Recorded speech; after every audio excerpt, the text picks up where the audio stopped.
Hello, Hannah Arendt was born in 1906 near Hanover in Germany, where her family rarely mentioned their Jewishness. She said she first encountered the word Jew in the anti-Semitic remarks of children as she played in the streets. She escaped to America in 1941 and spent much of her time trying to understand why totalitarianism had dominated Europe so murderously in the 20th century. To prevent its return, she argued, everyone should engage in political life, as in an idealised ancient Greek state. She also wanted to know what motivated so many to act so atrociously in the Second World War. And it was at the trial of Eichmann, one of the main organisers of the Holocaust, that she described what she called the banality of evil. With me to discuss Hannah Arendt are Lindsay Stonebridge, Professor of Modern Literature and History at the University of East Anglia, Frisby Sheffield, Lecturer in Philosophy at Girton College, Cambridge, and Robert Eagleston, Professor of Contemporary Literature and Thought at the Royal Holloway University of London. Frisby Sheffield, can we briskly talk about the early stages in her life? Yes, so as you mentioned, she was born in 1906 in Hanover, Germany, to secular Jewish parents. She excelled at school, studied ancient Greek from a young age, which gave her a lifelong interest in the classics. She then went on to the University of Marburg to study philosophy and theology, where she met the philosopher Martin Heidegger. Then she wrote a doctoral dissertation on the concept of love in St. Augustine with another philosopher, Karl Jaspers, at the University of Heidelberg. After that, she moved to Berlin and came face to face with the growing Nazi movement. She was gathering information about anti-Semitism and was detained by the Gestapo. Can we spool back to Heidegger? Because she had a big affair with Heidegger, which marked her one way or another for the rest of her life. Yes. What was that? His wife was anti-Semitic. He then switched, or whatever. He became a Nazi and an admirer of Hitler. She was obviously devastated by this. Can you say rather more than I've said about that?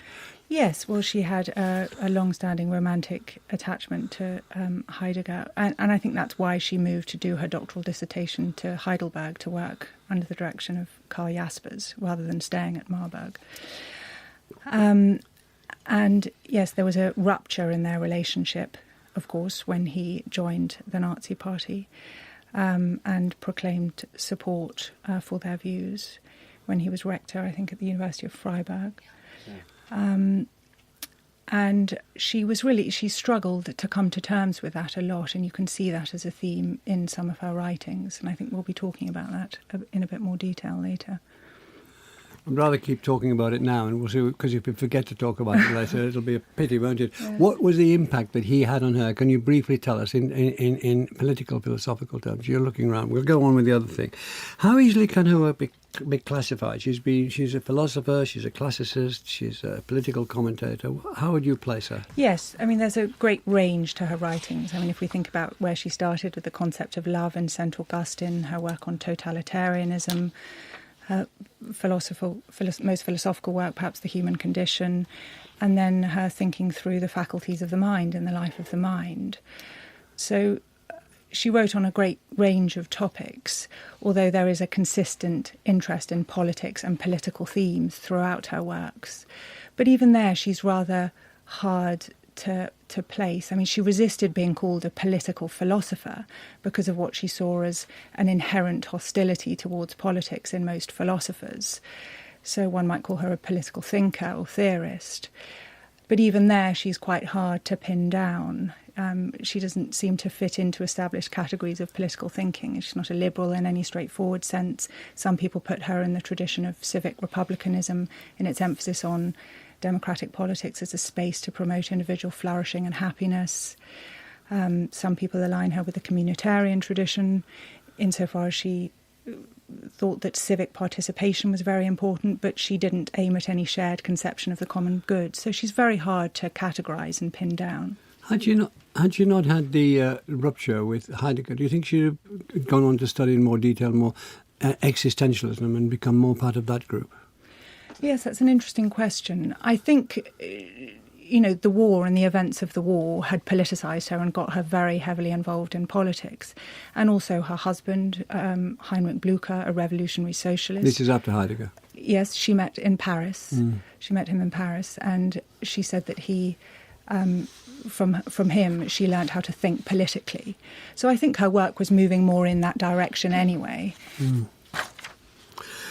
Lindsay Stonebridge, can we talk a bit more about the influences? I mentioned Heidegger twice, sort of slightly flailing around, and we've talked about the ancient Greek connection, learning it, and that accompanied her all her life, and how precocious she was as a scholar from a very early age. Can we just say what person we have when she starts to write her own work? What was in her mind? What had formed her mind? Well, I think going back to Frisby's remarks about Heidegger, what drew Arendt to Heidegger was he taught her how to think, and not just how to think in how to think about things or how to think in order to do things. He taught her that thinking was a way of being a person, of being. What does that mean? It means that that how you think is how you exist. That you're thinking about your existence. She loved the word perplexity that she borrowed from Socrates. But you establish yourself in the world through thinking and through language. So she went to Marburg specifically to work with Heidegger, and she describes being entranced by his lectures. There were performances of a man talking and thinking. So that's one thing that's really important. And also she was driven by language. She thought in language. She was very much a kind of existentialist in that way. We think through words, we think in language. And what she found in Heidegger was a passion for language. She once said, we met in the German language. She always adored the German language. I mean, some critics will say she's too poetic, she's too esoteric, and that really comes from her sense of it's possible to be someone in language. So that was very important to her. But as you said, she turned... Can we just clarify? I mean, it's brilliant. I'm enjoying it a lot. But what does to be someone in language mean? That's brilliant. You see why I resisted answering a question about Heidegger? I mean, in some sense, the answer is, well, how else can we be? Because we're always, as soon as you think about being, you're in a word, you're using words. I mean, Arendt will always come back to the thing she borrows from Socrates and from Heidegger, which is the two-in-one dialogue we always have in our heads. When we're thinking, we're having a conversation in our heads all the time. And that, she says, is a way of being in the world. So rather than looking for big abstract concepts, rather than looking for a ground, she's saying we're constantly working out what it means to be a person in words, in thought, in thinking. Is the conversation I had between two parts of ourselves or several parts of ourselves?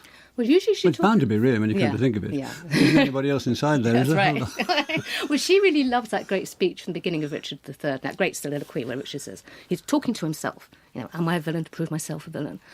And she loves that because that's exactly a kind of model for the thinking moral self. I mean, Richard's really evil. Thinking moral self. Where does morality come into it? Well, for Richard... who is, of course, evil. He talks himself into doing evil. And I know we're going to talk about this later, but the non-thinking self won't even have that conversation.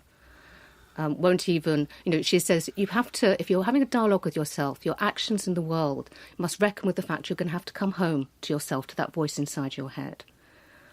Richard had that voice. It didn't mean he wasn't evil, but he at least had that voice to prove myself a villain. Someone like Eichmann didn't have that voice, didn't have that conversation. Yeah, that's just the distinction we were looking for. She was hounded. She worked on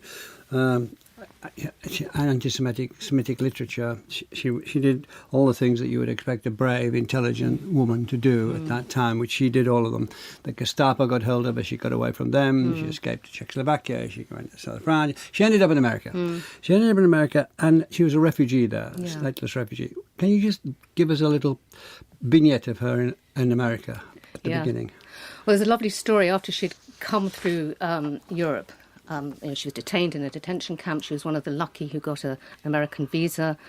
And when she arrived in America, the first thing she did was learn English. She wrote in her third language, and she went off to Massachusetts to work, to stay with the family for a crash course in English. And what she soon discovered, one is she had to smoke outside, which for a European intellectual was just like the worst thing could possibly happen. There are these great letters, which she says, I can't believe this. But the other thing she liked about America and disliked is, on one hand, it was very socially conformist. So you have to smoke outside, you have to behave yourself. But the other thing that she liked about it was its political structures. There was a political freedom in America, which she really felt wasn't there in Europe. But she was very conscious of her status as a refugee. She wrote, earlier in her work, she'd written about the distinction between the Jew as pariah, the Jew as other, the Jew as the troublemaker, the other, and the Jew as parvenu, the refugee who wants to assimilate, the refugee who just doesn't want any trouble. And it became very clear to Arendt and a lot of other people by the early 20th century that the assimilation parvenu option was not working. So in her thinking and her being, she adopted the position of the pariah. There's a great essay, a furious essay she wrote called We Refugees, and the first sentence of that reads, in the first place, we do not like to be called refugees. It's absolutely defiant. Thank you very much, Robert. Robert Eagleson. The origins of totalitarianism brought her some fame. Can you tell us about that work? What was its aim to start with? Well, the aim of the origins is to describe the essence of totalitarianism. It's got lots of history in it, but it's really about a sort of philosophical inquiry as to what really is at the core of totalitarianism. And she finds really two essential things. One we'll call roughly ideology, and one about terror. And they're both quite complex kinds of ideas. We could take complex. Let's start with ideology. Well, she says that totalitarianism arises out of when people are disconnected from each other, when they're sort of atomized, and when social bonds aren't as strong as they had been. And a movement or a strongman arises, and he offers a story, an ideology, which claims to explain everything, why people are unhappy, to its adherents. And this story becomes more and more powerful. It means that you can't argue with people who have become Nazis or Stalinists. Because there's only one way to think. Because there's only one way to think. And even more bizarrely, they can't, the adherents can't even experience their own experiences. What does that mean? Well, she has this fantastic example from the 30s, from the Stalinist trials, where a man is arrested and accused of being a saboteur, a factory saboteur, and he says, well, the party is always right. I don't think I was a saboteur, but the party is always right, and if the party says I was a saboteur, I must be a saboteur. So it even takes over people's own experience of their own lives. And she calls this the rule from within, and this sense that totalitarianism colonises the inside of people's minds, their beliefs, and it makes them unable to argue or even, to experience their own experiences outside of that system. That's terrific, isn't it?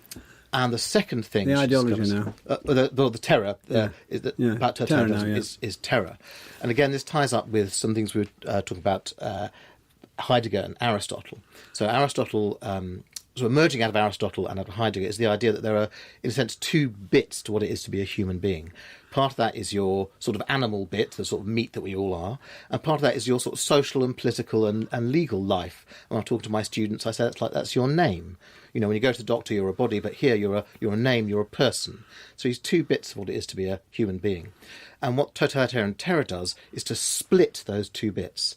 So totalitarian regimes take away your name, your identity, your rights, your bios, Aristotle calls it, your social political world, and reduces you just to your body. And once you're made just to be a body, Arendt says you're superfluous. And she says once human beings are made superfluous, you can kill them the way you might kill a flea. They're just, they're nothing. They're just sort of bare life. And that's the logic inherent in totalitarianism. So those are the two crucial ideas from that book. And she proved those in that book. That's terrific. She proved those in that book, did she? Yeah, the book I first read it on holiday. It's like a thriller. It's 500 pages in it, but it's really gripping. It's full of historical detail, aspect of it being challenged and try to be refined. But those are the crucial ideas about it that come out. Any comments on this book? Lindsay, you want to talk about it? Is like a thriller, but also I think the really important thing as well is the way she tells that story. There are several things that will allow totalitarianism to happen, the terror and the ideology, anti-Semitism, racism, uncontrolled imperial expansion, what happens when the elite get together with the mob. But not any one of those things can cause totalitarianism. You need a kind of perfect storm of different elements working at the same time. So with an historical imagination, it's fascinating because she says, it's like trying to put together a crystal and trying to see all the different elements, rather than do that narrative which says, this happened because this happened. That's right. I mean, it was lots of people read it as a history book, but it's not really a history book. Although there's plenty of history in it. It's really trying to pull out what the essence of these things are. What's really going on with imperialism. What impact did it have at the time? Well, it made her reputation as a thinker. It was, this was is widely what discussed. data we're talking about? In 1950, 51 it came out. That's right, yeah. It made her reputation as a thinker. In a way, it's of course there are accounts about the Nazis just after the war. In a way, it's the first big sort of theoretical account of what had happened. But in fact, one of the things about it is that it's so full of ideas that it's still sort of unrolling in academic circles now. Frisbee Sheffield, Arendt, you talked at the beginning about early knowledge of Greek. She held to it the rest of her life. It was extremely important to her, particularly Plato, Aristotle and Socrates. What was it about the Greek philosophy in terms of the modern breakdown? As I say, it's quite a big jump, but one philosopher said, Western philosophy was a footnote to Plato, so it's maybe not all that big a jump. What's happening there? Well, the connection for her is that she held that there had been a rupture in political thought after the Second World War. The established categories of political thinking needed to be fundamentally rethought. And so the ancient Greek philosophers are part of that project for her. She puts them in this vital and urgent context of rethinking politics after the war. We inherited many of our concepts from them. They have shaped the way in which we see ourselves as political actors in the world. You've said that. It's a terrific phrase. Can you give us an example of it? We've shaped the way in which we see ourselves. Can you illustrate that? Yes. So central to her reading of the Greek philosophers is a contrast between the active and the contemplative life. Aristotle and Socrates had a very positive conception, she thought, of the active life, and that came to be degraded by Plato. That's a big thing to say. Yes. So we got the active. So how did should we he start with degrade it? Socrates and Aristotle? So Socrates, for Arendt, was the last great philosopher-citizen. He moved amongst plural human beings in the world. He was interested in talking to his fellow men and interested in their doxa, their opinions. He wanted to know what they thought, to ask them to take account of themselves and to help them negotiate between the plural perspectives of others. So in its critical aspect, Socratic conversation for her was about adjusting to the plural perspectives of other people in a communal space, like the agora, the marketplace, where Socrates talked. So he moved among men and was concerned with what people thought. And so you're therefore a political and full person in that speech by Pericles, saying this: if you don't do that, you're not a full man. Yes, she connects Aristotle more to that passage in Thucydides and Pericles' funeral oration. She was interested too in some of Aristotle's thoughts, for example, his idea that man is by nature a political animal. And she held there that what was important for Aristotle is he thought that we realise a distinct human freedom by acting together, talking together with others in a communal space. And in a way, this is for simplification, but you'll make it complicated, I hope. In a way, that was the best thing, and then Plato bombed that. Yes. How did he bomb it? Yes. So that's exactly right. There was a particular historical moment she locates this to, which is the trial and death of Socrates in 399. She says that Plato's despair at the death of Socrates motivated an inward turn and a flight from the political realm. What did that mean? What it meant particularly, she's thinking here about the image of the cave in the Republic, where Plato describes ordinary men trapped in a cave of experiences. And he describes that in terms of darkness, deception and illusion, and encourages a turning around to the realm of ideas, outside that plural realm, to the light of ideas. And she says, here we can see a rejection of what Plato thinks of as the senseless doings of men in their plurality in favour of the solitary reflection of the isolated philosopher. So we have a turn away from the plural world of politics to thinking about man in the singular. And in a way, to turn away from action with everybody else to solitude and contemplation. Can we take that along, Lindsay Stonebridge? Did this make, in her view, if one could realise that for a vibrant community, and is it that falling away that was the cause of the terrible things in the 20th century? It was that falling away, but also the growth of what she called the social, or the blob, as she called it. And she said the real distinction there is between the life of the mind, thinking and doing, but also the idea that instead of having a political space where ideas are discussed, the social moved into that space. People became job holders, functions. You didn't have that marketplace of ideas. So the social, she thought, was a real threat in that way. Just 1 second. Is there any... Do you have any philosophical reason why having a marketplace of ideas was essentially and necessarily better than thinking by yourself and coming up with your own ideas? How did she prove that? I'm not sure how.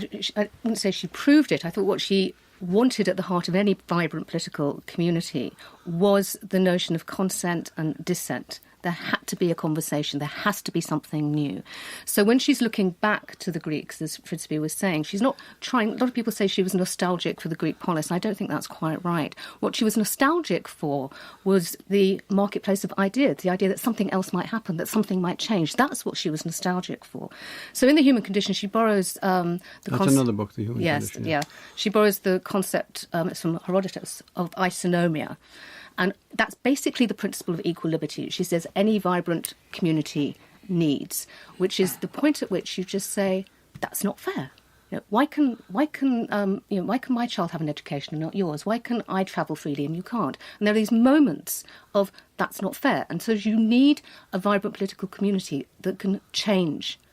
That can produce change without risk. So the other two things you need to keep that political community in place is a community that is okay with promising, because that's the way. If you promise to do things, you make things less dangerous, you stabilise things. Sometimes you have to break promises, but you have to have a kind of good trust promise community, and you need a culture of forgiveness, because things go wrong. So a grown-up political community will be one that says, yes, we can take risks, yes, we can have this marketplace of ideas and this rather difficult moments of potential violence, but in the end, we need to be able to promise one another and forgive one another. Is she finally saying, she is in a sense saying, Robert Eagleton, that if you have a plurality of ideas, if people are contradicting each other, and it's just been said, I want that, if he's got that, and so, that will necessarily prevent the rise of tyrannies and totalitarianism? Which she certainly thinks that if you have civic engagement and bonds and articulate a disagreement with things that Lindsay was talking about, that is the sort of thing that prevents totalitarianism. It's a strong civic culture and respect for others is exactly what she thinks will stop totalitarianism. But she's also aware that that the plurality arises just because people are different.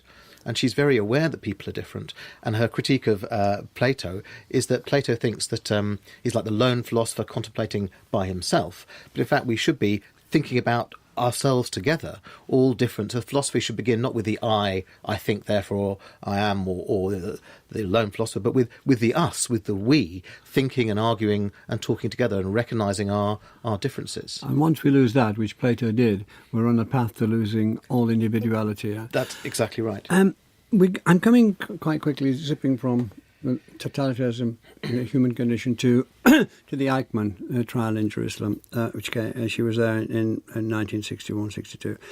When he was tried, he was one of the main managers of the Holocaust, and he had this phrase which was rung down the decades, and I think will rung down many more decades: the banality of evil. What's the context for that phrase? Well, as you say, Eichmann was a high-level desk killer in the Holocaust. He was seized by the Israeli Secret Service in 1960 and tried in Jerusalem. And Arendt had been thinking a lot about the question of evil right from 1945. So it was the question of the future, the question of what is evil. And so she took the opportunity to see Eichmann, the trial, as you say, and she saw him in the behind his glass box. He was kept in a glass box on trial. She wrote 5 long articles which became a book. That's right, became a book. And he spoke in cliches. He couldn't follow a train of thought. He couldn't understand other people's point of view. He was sort of vulgar. She's thinking, well, how can this man is this evil mass killer? How can this be? And so she's always opposed to giving the Nazis sort of satanic greatness. The Nazis loved that with their SS uniforms and death head skulls, and she was very opposed to that. So it's not; these are just people, men, okay, how can they be evil? And so she thinks about this phrase, the banality of evil. No, just, she maybe you know much more than I do, but I don't think, did she say how can they be evil? They were evil. She said how can they explain in what way they were evil? Exactly. Yeah, she comes up with the concept of the banality of evil. We might think of that as being like the normalisation of evil, the way in which something as evil as mass murder can be turned into routine, something that happens every day. And she talks about, this is the crucial thing, Eichmann's thoughtlessness. And it's not carelessness, or it's his inability to think. And she says he's hedged around by these linguistic cliches, by this his refusal to question, by his lack of sense of the past. And that makes him thoughtless. Is that back to what Lindsay was saying earlier? Very much. It absolutely ties in. Not being Richard III. That's right. And it's like a living example of exactly that. Eichmann has is unable to talk to himself about what he's doing, so he's unable to question or think it through. But we have to dig into what sort of evil it was, and what words are used, what concept has to be reintroduced, because the idea of evil is the Goering figure, a great monstrous person. Yeah. Rebecca Westby, he looked like a brothel keeper, but basically he looked like a terrible chap on a film that's going to murder his children, that sort of thing. And she was saying, no, he looks like a civil servant, which he was, right. Not able to answer questions properly, thinking he'd done a good deed by reducing the number of people in a carriage that he sent to Auschwitz. Yeah. This was what he needed, a little bit of commendation for that. I mean, that's the interesting madness, isn't it? And how did she dig into that, Frisbee? What did she say more than that? I mean, Robert's given us a terrific start. Yes. Can you develop it? One of the things that it's important to be clear about, especially in light of the vitriolic criticism she received from her use of that phrase, is that she makes a very sharp and robust distinction between the doer and the deeds, as Robert's point. There's nothing banal about the deeds. They were monstrous and wicked. Why was the criticism so... No, say it first, then we come to criticism. Well, I think one of the reasons why the criticism was so vitriolic was people didn't distinguish clearly enough, as she did, between the doer and the deeds. So some of her reviewers said she's claiming that the Holocaust was banal, which, I mean, you have to have a serious amount of ill will to read it. That she neither says nor implies that.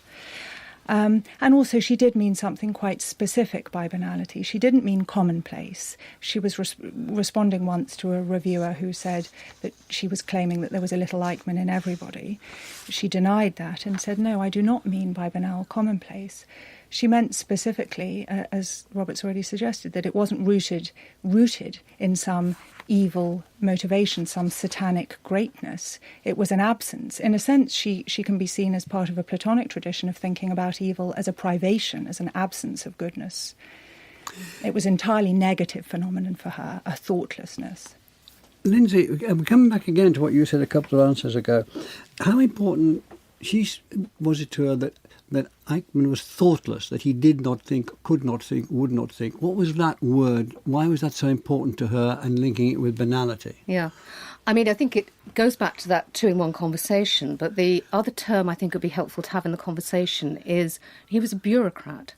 One of the reasons that evil was allowed to thrive, albeit in a banal form in her view, was the bureaucratisation of modern life, and we become alienated from the way we relate to one another, and we start relating to each other through systems.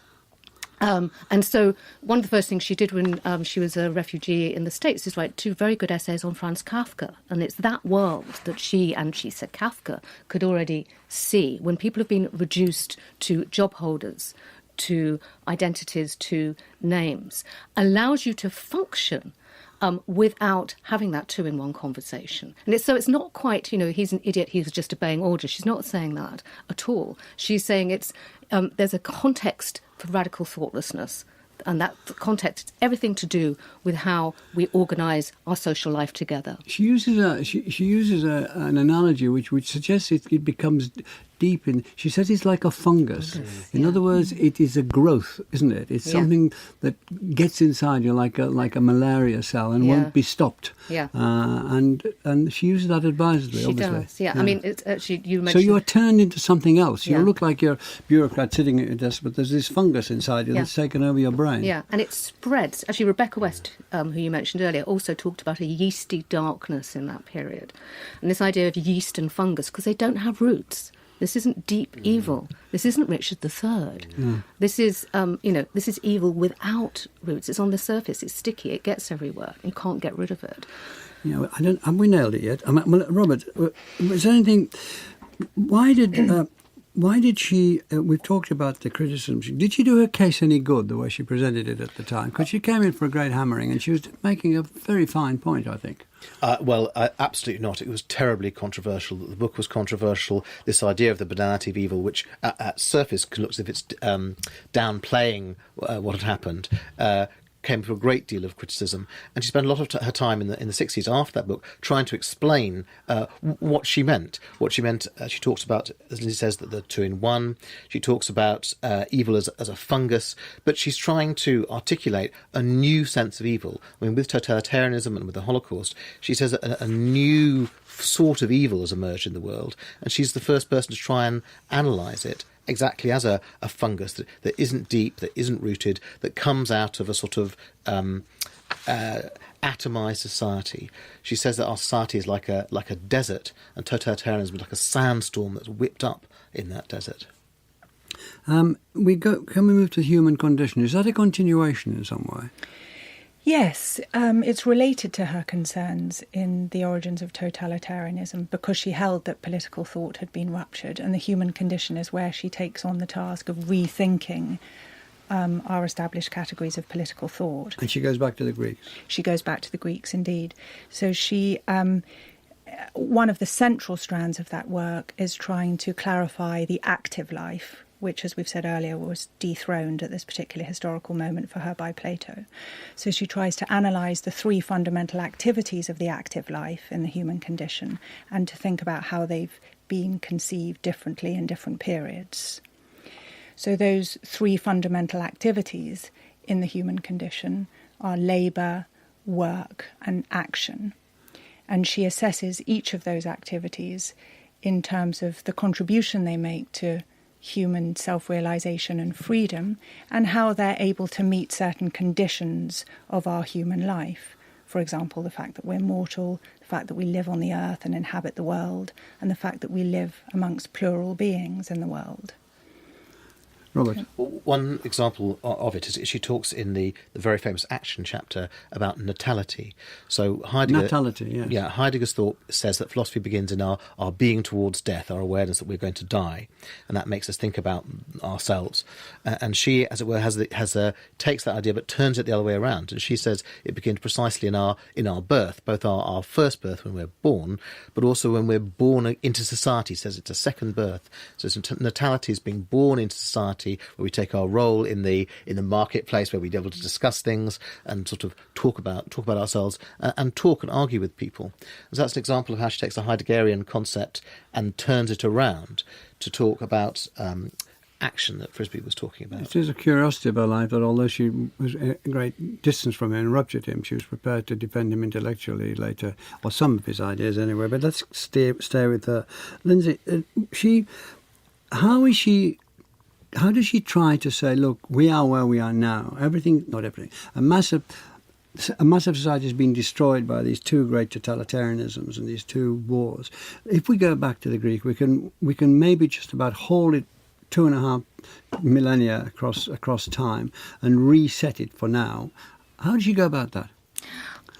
Well, I'm not sure she does. I don't think she does that straightforwardly. What she affirmed about America was the Republic tradition. So she thought you could recreate voluntary associations, which were sort of small groups of people making new things happen. And she liked America. She liked the notion of republicanism with a small r, with a historic notion of republicanism, because that was possible.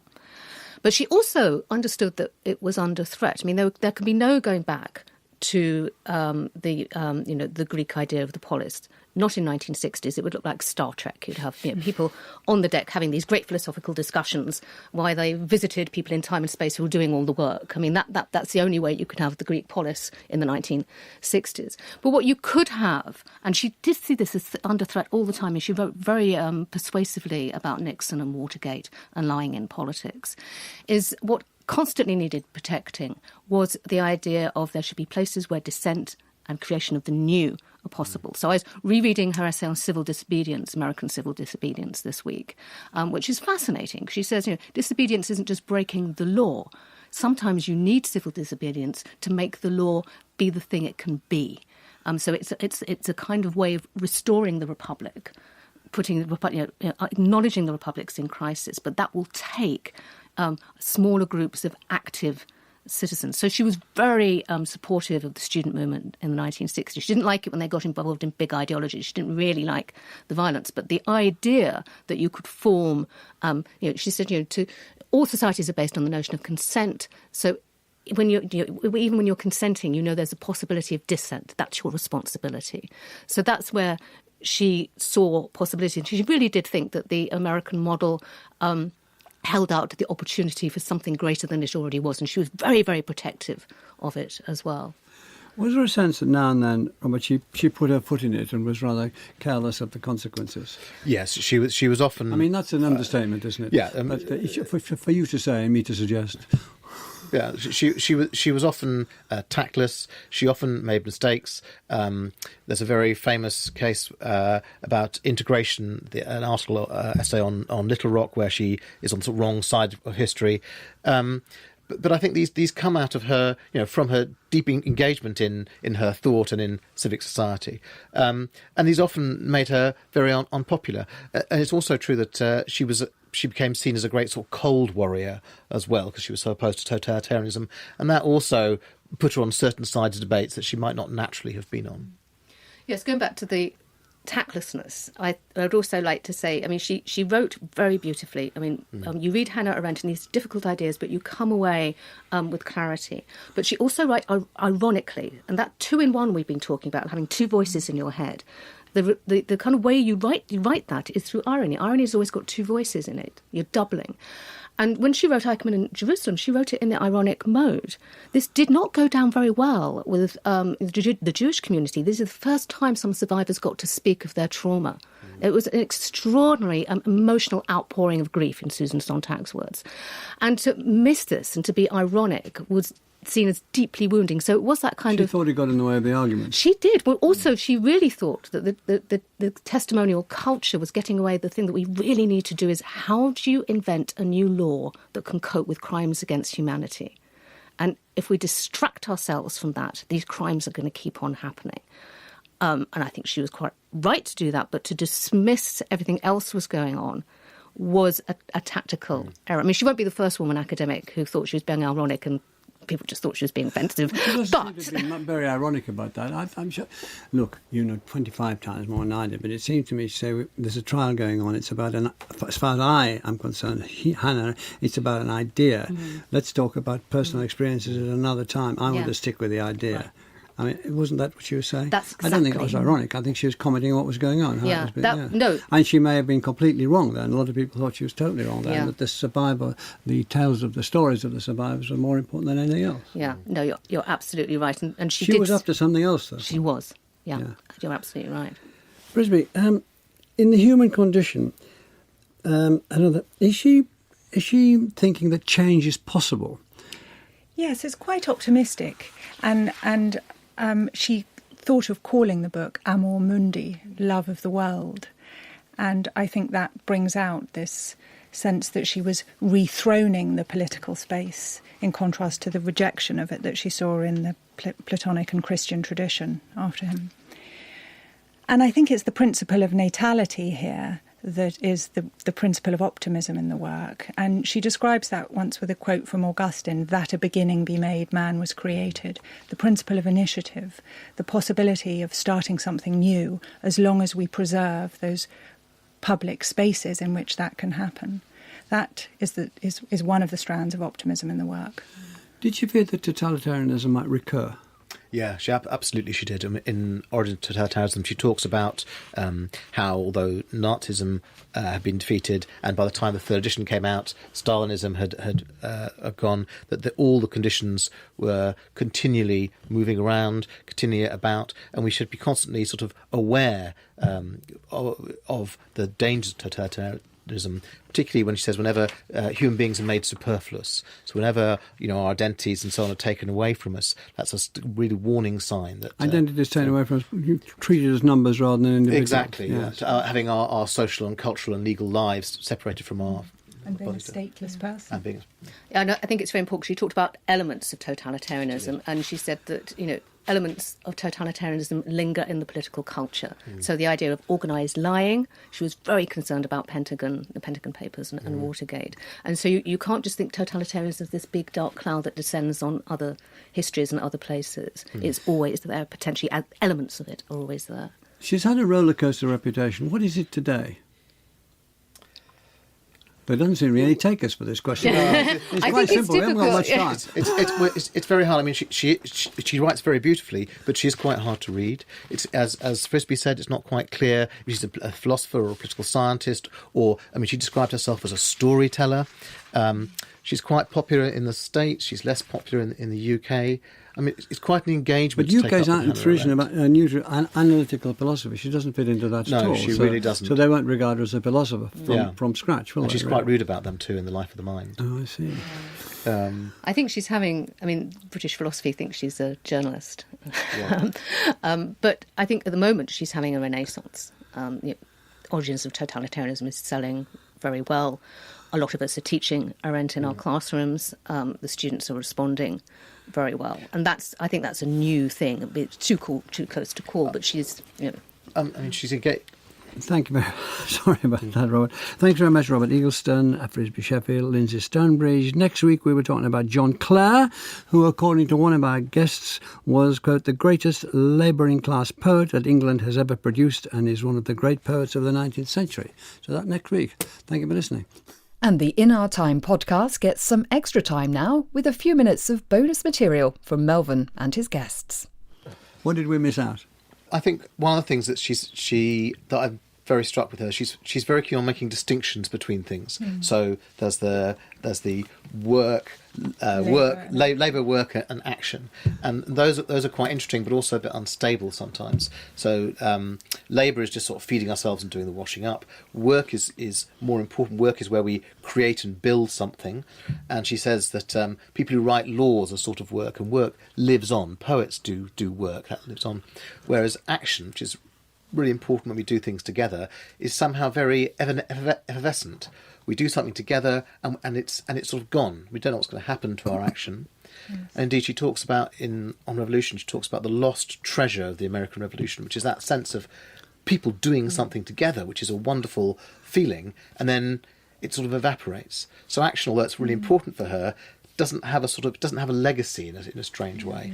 I think the other thing about that's interesting about her conception of action and how she differentiates it from labour and work is one of the reasons it's so important is because in labour she thinks that in our activity of labouring we're trapped and bound by natural necessities, so we can never really be free in those activities. Work is prompted by the principle of utility, so it has some source of value outside of itself, whereas only in action can we really reveal who we are as opposed to what we are as human beings. So that's central to her characterisation of action.